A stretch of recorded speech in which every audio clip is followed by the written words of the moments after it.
Even though it's only been a couple of years, the wait for FromSoftware's Sekiro Shadows Die Twice has been excruciating. Fortunately, it has been worth it, and Sekiro has immediately become one of the major Game of the Year contenders released so far in 2019. It's certainly a far different beast than anything From has ever made before, but at its heart, Shadows Die Twice is still very much related to the developer's other masterpieces. It's not surprising then that debate is currently raging over whether or not this is the new bar that this collection of games needs to be compared to going forward. Hell, Jules already made a video saying that it absolutely is, but I'm here to offer the other side of the coin. Because it is a tough battle, as From's latest is damn good, but no matter how great Sekiro may be, in my opinion, the original Dark Souls still has an edge over it in some pretty substantial areas. I'm Josh from WhatCulture.com, and these are 8 reasons Dark Souls is better than Sekiro. Number 8, enemy variety. Sekiro ain't no slouch when it comes to the different kinds of enemies it throws at you, and players will be battling everything from hulking samurais to murderous chickens throughout their journey. The difference is, because the combat system is based on clashing swords, by necessity a lot of the creatures you fight need to be humanoid and work by the same rules. Dark Souls, on the other hand, doesn't quite have that same problem. Sure, it too has its fair share of human-esque enemies, but there's still plenty of variation. They might initially appear similar, but the Black Knights, the Ghouls, and the Batwing Demons all look and act radically different. Each area in Dark Souls comes with its own appropriately themed baddies to fight, not only awarding the game with a real sense of visual variety, as well as further adding distinction to each new part of the map, but always offering a new chance to flex your combat skills. You can go from fighting regular guys with swords 1 minute to dodging dragons the next, and the sheer unpredictability of what's waiting for you around the corner is something Sekiro doesn't really have. Number 7, online integration is sorely missed. While it's totally fine that Sekiro opted to drop the multiplayer elements in favour of a more focused solo experience, you don't actually realise how much you enjoyed the multiplayer features in Dark Souls until they're not there. While PvP and PvE are their own unique beasts, and the decision to force players to tackle challenges head on rather than calling in someone to help does arguably make for a more satisfying experience overall, the act of reading messages left by other players adds such a unique element to Dark Souls. The world itself is overbearing and oppressive, but the notes left behind by others make it clear you're not alone. Not only does it keep the world feeling lived in and that you're part of a larger journey, but it also facilitates exploration. FromSoftware's worlds are purposefully obtuse, and these pointers can usher you down the right path without leaving you running around trying to figure out what to do next. Number 6, exploration is actually rewarding.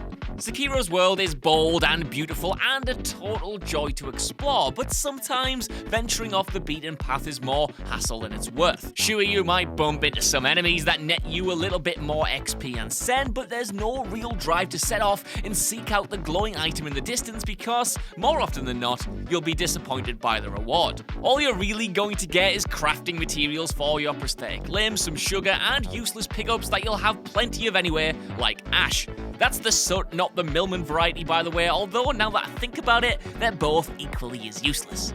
Sorry, Ash. There's rarely ever something exciting to find out in the world except for more content and boss battles. And look, that's fine, exploring Sekiro's map is still fun, but Dark Souls had that incentive and then even more on top. The items littered throughout the world were all worth picking up, and it was rare you encountered a drop that wasn't worth the effort to get. That's partly because weapons and armor could be found as well, an element of character building Sekiro also doesn't have, but we'll get to later. Number 5, more focused level design.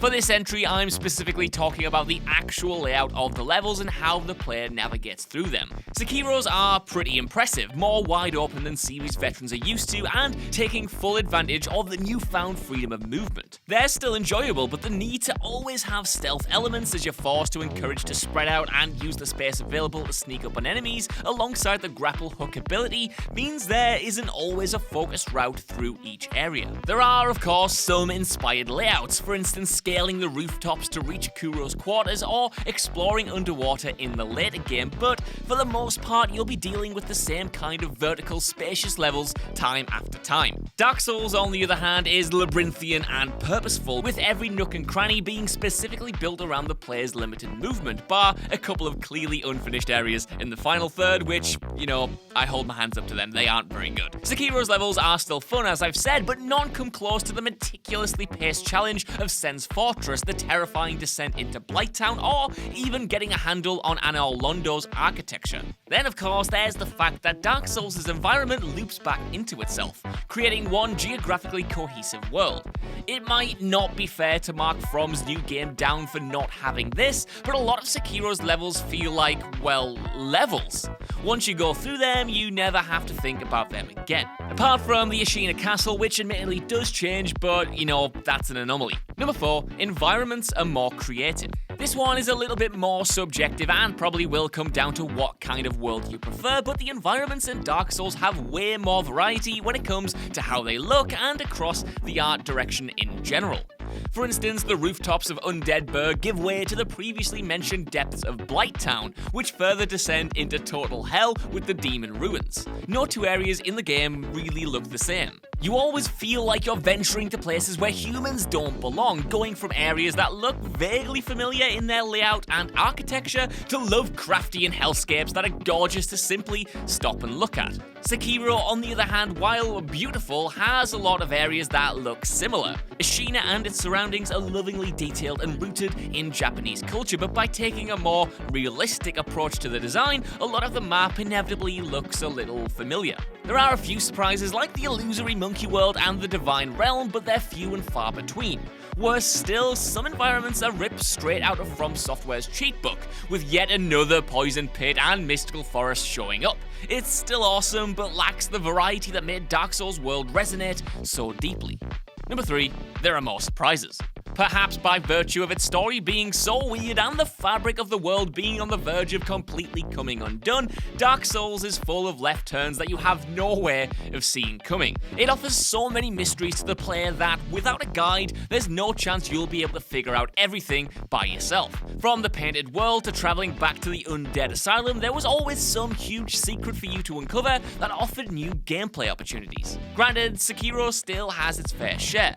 The first time a certain boss comes back to life or the trip to the divine realm will make you punch the air in satisfaction, but they're never as totally mind-blowing as those found in Dark Souls. That game had such a pervasive sense of mystique to it. The idea that you can't trust anything even if you've already played through it once, twice, or 10 times before. Even worse, and yet again, a lot of Sekiro's more imaginative beats recycle those found in other FromSoftware games. A leap of faith revealing a hidden new area, NPC moral choices hiding in plain sight, and a mysterious blood disease have all featured in one form or another before. It's not that they're bad, just that the devs needed to switch things up to really continue to surprise players. Number 2, deeper character building. One of Sekiro's main aims was to streamline the core Souls experience, and one of the biggest casualties of that approach was the player's freedom to tinker with their character. While opting for a defined protagonist inherently meant that customizing their look was out the window, the lack of armor options and the near total removal of RPG systems was a tougher pill to swallow. In Souls, each kill in the world adds to experience points, which are used to upgrade a whole host of stats at bonfires.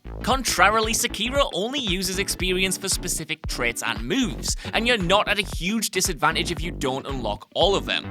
Instead, you gain more vitality, health, and posture by simply killing bosses and exploring. It's not a bad system, but it kind of strips away the risk-reward element that dying brings to these games. Being able to unlock new talents or keep Sen does bring its benefits, but it's not as integral to getting more powerful as your core attributes are in Souls. The developers seemingly understood this, and the Dragon Rot system instead functions as a harsher punishment for death than purely losing resources. However, this is all on top of the lack of other features as well, like the aforementioned armor and weapon systems, which add even more choice and freedom to Souls. Number 1, the boss fights. If there's one thing that FromSoftware is virtually unrivaled at, it's the boss fights. Throughout each and every one of their games, they've delivered bouts that match their insane difficulty with unbelievable spectacle, and Sekiro is no different. Already, so many players have their own story about the joy they felt after overcoming the pain of Genichiro at the peak of Ashina, or how their jaw completely dropped when the second phase of Guardian Apes battle kicked into gear. On the whole though, the amount of bosses in Sekiro leaves something to be desired. For the most part, the game relies on mini-bosses to make up the bulk of its major fights, which, admittedly, can become quite samey. Even when these enemies aren't just repeated in their entirety, the focus on sword combat makes a lot feel familiar even if their attacks are technically different. Bosses in Dark Souls, though, are always radically divergent, both in their attack styles and their appearance. Going into one of these boss areas and looking at this huge beast ahead of you, only to carve him down to size, awards you with a sense of satisfaction that From's original game delivers over and over again. Sekiro's greatest bosses can imbue you with that same feeling, but there are only a handful of really notable candidates littered throughout. So that's our list. I'm really interested to see what you guys think down in the comments below. I'm sure this is going to be divisive, and remember, this is just kind of my opinion, and Jules has the alternate version of this video up that you can go to if you are annoyed with this. But seriously, I hope you enjoyed it, and while you're down there, could you give us a like, share, subscribe, and head over to WhatCulture.com for more lists and news like this every single day. Even if you don't though, I've been Josh, thank you for watching, and I'll see you soon. Bye.